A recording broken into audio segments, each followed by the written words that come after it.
Eu sou o Helder Raimundo, historiador, pedagogo e escritor, mas parafraseando Jorge Luiz Borges, sou sobretudo um leitor. No vídeo anterior eu comentei um pouco sobre o capítulo 9, a epistemologia da loucura e o mal-estar na civilização. Está lá na playlist do meu livro Desequilíbrio, a decomposição na ausência de sentido e a obrigação de existir, publicado em 2022 pelo selo Apris. Quem quiser adquirir o livro é só ir na descrição do meu canal, professor Helder Raimundo, pesquisar na Amazon, enfim, está em vários pontos de venda. Como eu havia falado, no capítulo anterior eu fiz a minha personagem fictícia, Sigmund Freud, analisar um pouco do complexo do Salpêtrière. E eu tinha parado no meio da análise, mas vou gravar esse vídeo para terminar a análise que eu comecei no vídeo anterior. Eu parei lá na página 95 e a personagem Freud lê da seguinte maneira a estrutura do Salpêtrière. Freud diz assim: pararei novamente na parte interna do Salpêtrière, não comentando sobre ela para continuar a análise do ambiente externo. Vejamos as janelas. São muitas, sendo transparentes, e a divisão entre um andar e outro é marcada pelas colunas firmes que sustentam o edifício e deixam tudo estável. Até aqui, até um leigo teria analogia da repressão. Janelas transparentes indicam que os nossos instintos são visíveis e, quando não fechados pelo consciente, que é representado pela coluna que mantém tudo no lugar, faz o edifício desabar. Então isso aqui eu já tinha comentado com vocês. Agora eu continuo. A abertura da janela, que revela um pouco do interior do hospital, pode ser comparada com o excesso de alguma paixão.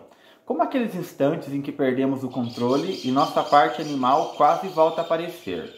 Por fim, para não me estender mais nessa análise da entrada do Salpêtrière, falarei da cobertura. É projetada com figuras geométricas variadas, ora torres redondas com as faces sulcadas e arestas vincadas, ora cobertura em formato de trapézio, de retângulos e quadrados, variando também com figuras de triângulos. A cobertura é como nossa última parte e dá a impressão de que não foi concluída, que está desorganizada. É como nossa organização consciente de eu. Muitos modelos do que queremos ser se apresentam. Recebemos influências de várias pessoas e coisas e guardamos essas sobre nós até que, no percurso de nossa existência, escolhemos um ou outro formato. Ou seja, o ser humano, como a cobertura do Salpêtrière, apresenta uma estrutura aparentemente sólida, mas com a possibilidade de mudanças infinitas. A outra questão é a perspectiva de quem olha. Um verá o relógio em destaque, outro amará o trapézio central, que pode ser odiado por um terceiro, não percebido por um quarto, visto de modo orgânico por um quinto, segmentado por um sexto, para, no fim, revelar na análise o que nós somos de fato. Dependendo de quem nos vê e do que esperam de nós, irão atribuir valor ao modo que vivemos.